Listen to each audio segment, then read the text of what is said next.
Good morning, students. Welcome to your English class. And I'm really hoping that you are enjoying the first chapter of your book from the Flamingo, that is the last lesson. And I really hope that you have played a safe Holi. So now come back to your studies. Let's continue from here. We have discussed till the point where M. Hamel raised a question from Little Franz and he wanted to answer it, but unfortunately he got mixed up and he was not able to answer, right? So let's continue from there. It says, I heard M. Hamel say to me, this para, sorry, we are done with it. So from here only, no. So we need to continue from here only. I heard M. Hamel say to me, I once scolded you, little Franz. So it's very interesting to know M. Hamel said this statement, little Franz heard, I once scolded you. You must feel bad enough. See how it is. Every day we have said to ourselves, bah, I have plenty of time, I will learn it tomorrow. So he said, little Franz basically mentioned to us that he heard that M. Hamel said that he would not scold him at all. You should feel bad enough. And then he explained that, he said, bah, I have plenty of time. Bah is the expression here. I will learn it from tomorrow. It basically means procrastination. When we delay the things, when we say that we will learn it in the near future, but still we don't do it. So every time we say to ourselves, we have plenty of time, we can do it later on. And now you see where we have come out. And he's mentioned that. Now see, we always mention that I have plenty of time, but we procrastinated the things. And see, today we are standing. Ah, that's great trouble with Ilsache. So he used to live there only, Ilsache. She puts off learning till tomorrow. So she here means Ilsache area, right? Like we call to our India, our nation as Bharat Mata. Now, those fellows out there will have the right to say to you, how is it? You pretend to be Frenchmen and you can neither speak nor write your own language.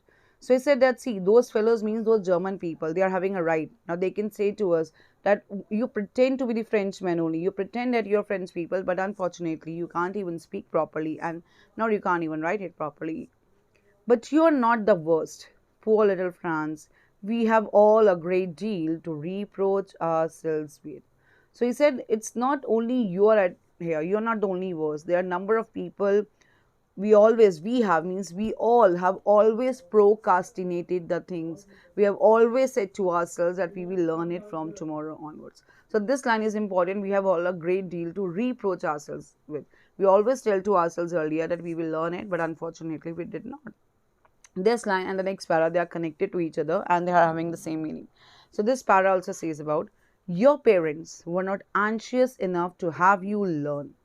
They preferred to put you to work on a farm or at the mills so as to have a little more money. And I have been to blame also. Have I not often sent you to water my flowers instead of learning your lessons? And when I wanted to go fishing, did I not just give you a holiday?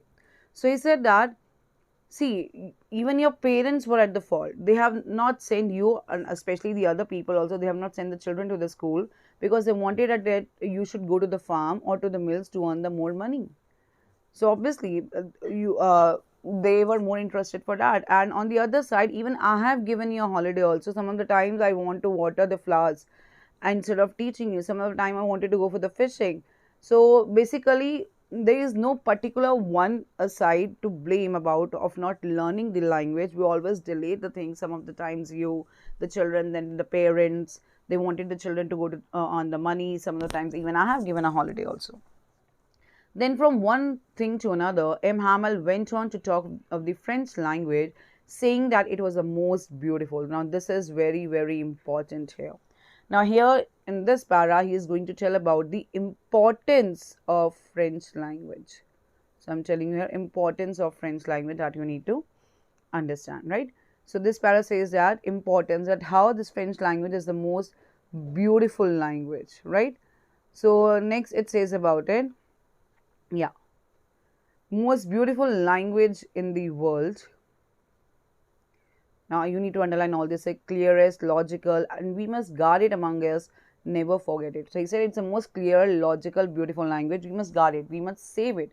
We must protect our language. We must never forget it, because when people are enslaved, now it's very important, because when people are enslaved, as long as they hold fast to their language, they had the key to their prison. Now he's saying, when like, see, obviously Germans are going to rule on them, so he's saying that when we would be enslaved, when we would be in trouble, when we would be behind the bars, or when other people would be trying to rule us, but if we are together with the help of our language, if we are united, then this language can act as a key to their presence. That it means with the help of their own language, they can have the unity and they can come out from this situation. Remember, even I have told you once also that when Britishers were ruling on us, they wanted that we Indians should adopt the English culture. We should even speak English language. But our people, our in freedom fighter, they said, no, we are not going to leave our language, because this language is only going to help us to come out from that situation. The same thing he said. Then he opened, and see, this is very, very important. So you need to remember each and every keyword here. Then he opened a grammar and read us our lessons. Then he started a grammar lesson. I was amazed to see how well I understood it. So little Franz said that I understood the things. It was very amazed for me. All he said seemed so easy, so easy. I think too that I had never listened so carefully, and that he had never explained everything with so much patience. Now this is underlined. He said that I understood that grammar portion so easily. I thought I have never listened so carefully earlier with so patience, and even a teacher had explained with a more patience level. It seemed almost as if the poor man wanted to give. Now, poor man is M. Hamel. Now, he said that it seemed that this teacher wanted to give us everything as he knew before he going away. So, he wanted to give everything as he was going away, and to put it all into our heads at one stroke. It seemed that M. Hamel teacher wanted that at one stroke, in one go only, he should teach us each and everything here only. Right? So, till here we are discussing it, and we will discuss even these question thing as you read also. So I guess it's clear to you. Any doubt, please ask. So you need to understand about the procrastination thing. We have all had a great deal to reproach ourselves with. Then to whom he played, the importance of this language, and how beautifully he understood. And please send the worksheet timely. God bless you all, and tomorrow we are going to I guess we are going to finish up the reading. So God bless you all. Thank you.